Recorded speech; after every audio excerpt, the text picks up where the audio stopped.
Assalamualaikum warahmatullahi wabarakatuh. Kami dari kelompok 2 ingin menjelaskan tentang teori produksi yang beranggotakan Widya Wulandari, Muhammad Rizky Abdillah, dan saya sendiri Fatimah Zahro. Pengertian fungsi produksi. Fungsi produksi atau production function merupakan fungsi matematika yang berhubungan dengan kuantitas output dengan input yang digunakan dalam proses produksi. Biasanya, ekonomi menganggap modal dan tenaga kerja adalah satu-satunya input produksi. Fungsi tersebut mewakili batas output yang dipromosikan yang dapat diproduksi oleh produsen dari setiap kombinasi input dan yang memungkinkan. Baleni rek.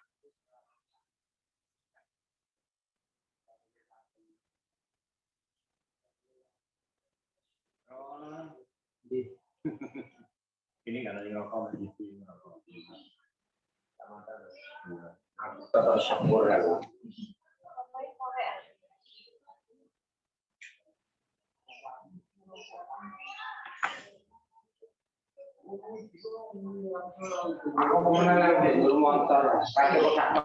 Assalamualaikum warahmatullahi wabarakatuh. Kami dari kelompok 2 ingin menjelaskan tentang teori produksi yang beranggotakan Widya Wulandari, Muhammad Rizky Abdillah, dan saya sendiri Fatimah Zahro.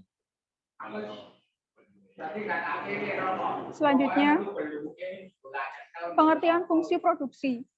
Fungsi produksi atau production function adalah fungsi matematika yang menghubungkan kuantitas output dengan input yang digunakan dalam proses produksi. Biasanya, ekonom menganggap modal dan tenaga kerja adalah satu-satunya input produksi. Fungsi produksi tersebut mewakili batas output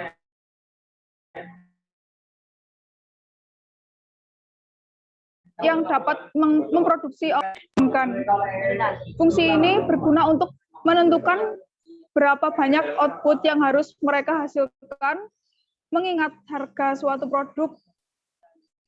Dan untuk mencapai output itu, kombinasi input yang harus mereka gunakan. Input apa yang harus mereka gunakan?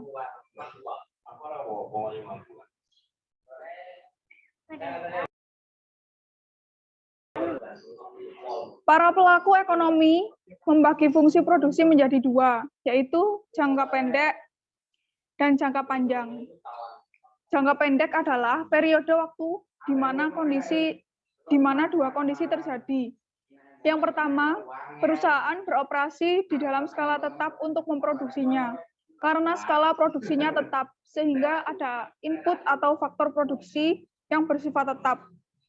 Kedua, perusahaan tidak dapat keluar dari industri tersebut ataupun perusahaan baru tidak bisa masuk dalam industri tersebut. Selanjutnya adalah jangka panjang. Periode waktu yang di mana ada lag faktor produksi yang bersifat tetap. Ada 2 kondisi yang terjadi dalam jangka panjang. Pertama, perusahaan bisa meningkatkan ataupun mengurangi skala operasi produksi. Kedua, bebas keluar masuk dalam industri. Perusahaan lama dapat keluar dari industri tersebut bila merasa bisnisnya tidak menghasilkan laba.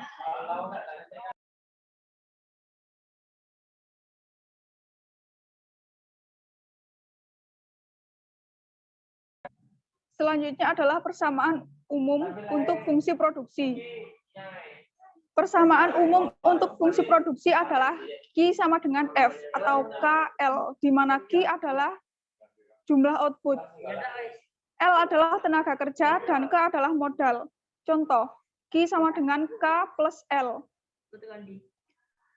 Dari persamaan tersebut, perusahaan dapat menghasilkan output 5 unit, menggunakan 2 unit modal dan 3 unit tenaga kerja.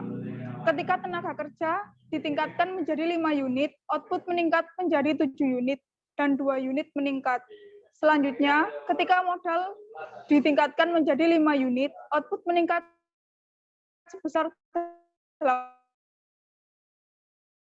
unit, atau 3 unit meningkat secara proporsional dengan setiap unit input tambahan.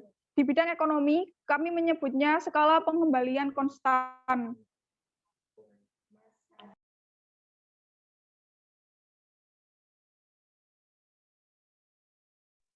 Yang selanjutnya itu fungsi Cobb-Douglas.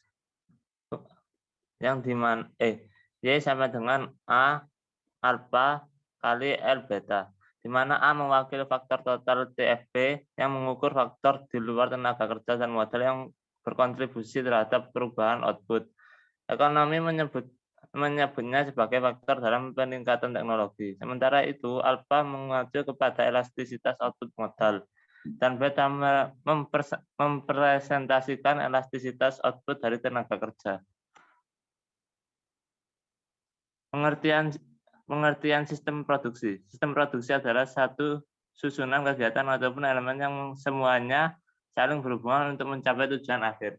Tidak hanya saling berhubungan, tapi juga semua elemen tersebut juga menopang satu dengan yang lainnya. Jenis-jenis sistem produksi. Sistem produksi dibagi menjadi dua, yaitu berdasarkan proses penghasilan sesuatu, yang kedua yaitu berdasarkan tujuan operasinya. Berdasarkan proses penghasil sesuatu, jenis yang pertama ini dari sistem adalah berdasarkan proses yang menghasilkan sesuatu. Seperti contoh.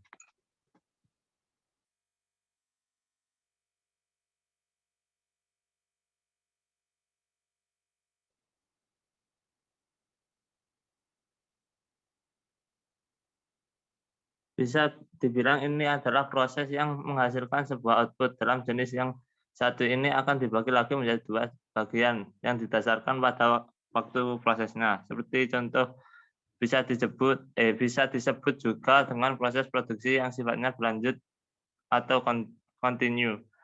Untuk proses produksi ini biasanya sistem akan menyusun peralatan ataupun komponen yang dibutuhkan secara berurutan sesuai dengan kegiatan produksi yang dilakukan. Bahkan, bahan yang ada di dalam proses ini juga sudah mengalami proses standarisasi sebelumnya. Biasanya kegiatan ini cocok untuk perusahaan yang memiliki permintaan atau demand tinggi. Yang jenis kedua,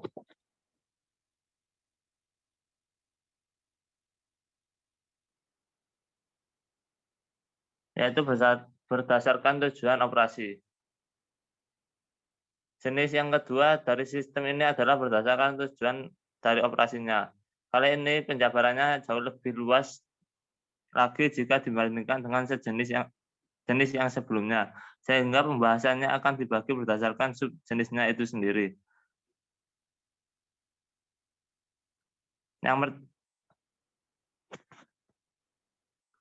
Next.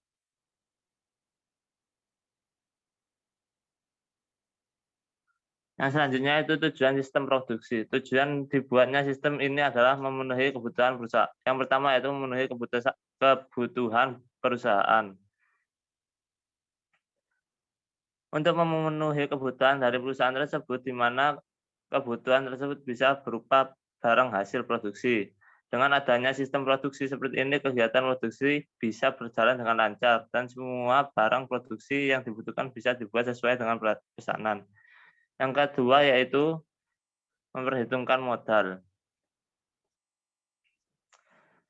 Dengan adanya sistem seperti ini untuk melakukan proses sebuah produksi tanpa sadar juga membantu pengusaha untuk menghitung modal yang digunakan. Karena sistem ini membantu untuk mengurutkan komponen yang digunakan dan apa saja yang perlu dilakukan dalam sebuah produksi. Yang ketiga yaitu membuat proses produksi berjalan dengan teratur. Terakhir yaitu proses produksinya bisa berjalan dengan teratur karena seperti yang sebelumnya sudah dibahas bahwa semuanya diatur dengan baik. Bahkan jika memperhatikan jenis yang sebelumnya dibahas, bisa dipastikan bahwa apapun proses produksinya bisa dilangsungkan dengan baik apabila memiliki sistem produksi yang jelas.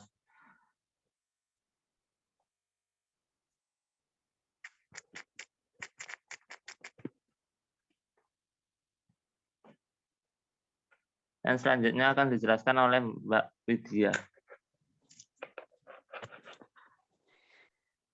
Selanjutnya yaitu produksi optimal. Produksi optimal dikaitkan dengan penggunaan faktor produksi untuk memproduksi output tertentu. Posisi optimal ini dicapai di mana titik dimungkinkan untuk meningkatkan output tanpa mengurangi produksi output yang lain. Tingkat produksi optimal atau Economic Production Quality, yaitu EPQ, adalah sejumlah produksi tertentu yang dihasilkan dengan meminimumkan total biaya persediaan. Metode EPQ dapat dicapai apabila besarnya biaya persiapan dan biaya penyimpanan yang dikeluarkan jumlahnya minimum. Artinya, tingkat produksi optimal akan memberikan total biaya persediaan atau total inventorial cost minimum. Penentuan volume produksi optimal. Menurut Rianto, penentuan jumlah produksi optimal hanya diperhatikan biaya variabel saja. Biaya variabel dalam persediaan pada prinsipnya dapat digolongkan sebagai berikut. Yang pertama, biaya-biaya yang berubah-ubah sesuai dengan frekuensi jumlah persiapan proses produksi yang disebut biaya persiapan produksi atau setup cost. Yang kedua yaitu biaya-biaya yang berubah-ubah sesuai dengan besarnya persediaan rata-rata yang disebut biaya penyimpanan atau holding cost. Kemudian biaya penyimpanan terdiri atas biaya yang bervariasi secara langsung dengan kuantitas persediaan. Selanjutnya, biaya penyiapan per periode akan semakin besar apabila rata-rata persediaan semakin tinggi. Skala pengembalian atau return to scale. Jika ada pengembalian yang meningkat, maka secara optimasi menguntungkan untuk mempunyai suatu perusahaan besar yang berproduksi dengan biaya yang relatif rendah daripada mempunyai banyak perusahaan dengan biaya relatif yang tinggi. Skala pengembalian meningkat increasing return to scale adalah output yang jumlahnya lebih dari 2 kali lipat apabila semua input digandakan menjadi 2. Sekian dari kelompok kami, mohon maaf jika ada kesalahan. Wassalamualaikum warahmatullahi wabarakatuh.